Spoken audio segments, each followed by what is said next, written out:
തിരുവനന്തപുരം തുമ്പ saint Xavier's കോളേജിൽ sanitary pad ഉയർത്തി വിദ്യാർത്ഥിനികളുടെ പ്രതിഷേധം.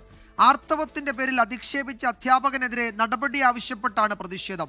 6 മണിക്കൂർ നീണ്ട പ്രതിഷേധത്തിനൊടുവിൽ അധ്യാപകനെ മാറ്റി നിർത്തി അന്വേഷണം പ്രഖ്യാപിക്കാമെന്ന് കോളേജ് അധികൃതർ ഉറപ്പു നൽകി.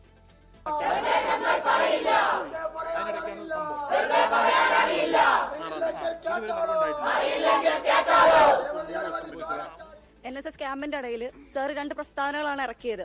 പീരിയഡ്സ് ആണോ അല്ലയോ എന്ന് ഞങ്ങൾക്ക് എങ്ങനെ അറിയാം, പാവാട വന്ന് പൊന്നിച്ചു നോക്കാൻ പറ്റില്ല എന്നും, അതുപോലെ നിങ്ങൾ സെൽഫ് എസ്റ്റീമും കോൺഫിഡൻറ്റും അല്ലെങ്കിൽ നിങ്ങൾ പോയി ചത്തോളൂ എന്നുള്ള ടേം ഒക്കെ ഒരു പബ്ലിക്കിന് മുമ്പിൽ ആരെങ്കിലും യൂസ് ചെയ്യും. പട്ടം സെന്റ് മേരീസ് സ്കൂളിൽ നടന്ന NSS ക്യാമ്പിനിടെ വിദ്യാർത്ഥിനികളെ ആർത്തവത്തിന്റെ പേരിൽ അധ്യാപകൻ അധിക്ഷേപിച്ചു. 14 വിദ്യാർത്ഥിനികളാണ് പരാതിയുമായി രംഗത്തെത്തിയത്.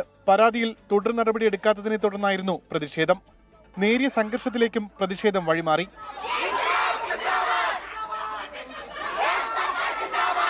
അധ്യാപകന്റെ പരാമർശത്തെ ന്യായീകരിച്ച് പ്രിൻസിപ്പൽ ഡോക്ടർ തോമസ് കറിയയും രംഗത്തെത്തി. ഭാഷാപരമായ ചില പ്രശ്നങ്ങളുണ്ട്. അത് ഇതിനു മുമ്പ് ഈ ഭാഷാ പ്രശ്നം ഞങ്ങൾ അദ്ദേഹത്തോട് പറഞ്ഞിട്ടുണ്ട്. പക്ഷെ അദ്ദേഹത്തിന് അത് ഈ തമിഴ് കലർന്ന മലയാളം പറയുന്നതുകൊണ്ടുള്ള ചില പ്രശ്നങ്ങൾ അദ്ദേഹത്തിനുണ്ടായിരുന്നു. ഈ ക്യാമ്പ് നടത്തുന്നതിന് ചില വ്യക്തമായ ലക്ഷ്യങ്ങളുണ്ട്. അപ്പൊ ആ ലക്ഷ്യങ്ങളിൽ എല്ലാവരും ഒരേപോലെ സഹകരിക്കണമെന്നാണ് വ്യവസ്ഥ. അപ്പൊ അത് സഹകരിക്കാതിരുന്നതിന് പിന്നിൽ എന്തെങ്കിലും കാര്യങ്ങളുണ്ടോ എന്ന് അദ്ദേഹം സംശയിച്ചു. പ്രതിഷേധം കടുത്തതോടെ ആരോപണ വിധേയനായ അധ്യാപകൻ ഡോക്ടർ രമേശിനെ മാറ്റി നിർത്താമെന്ന് പ്രിൻസിപ്പൽ ഉറപ്പു നൽകി. ബുധനാഴ്ച അന്വേഷണ റിപ്പോർട്ടിന്റെ അടിസ്ഥാനത്തിൽ അച്ചടക്ക നടപടി തീരുമാനിക്കാമെന്ന ഉറപ്പിൽ സമരം അവസാനിപ്പിച്ചു. 24 തിരുവനന്തപുരം.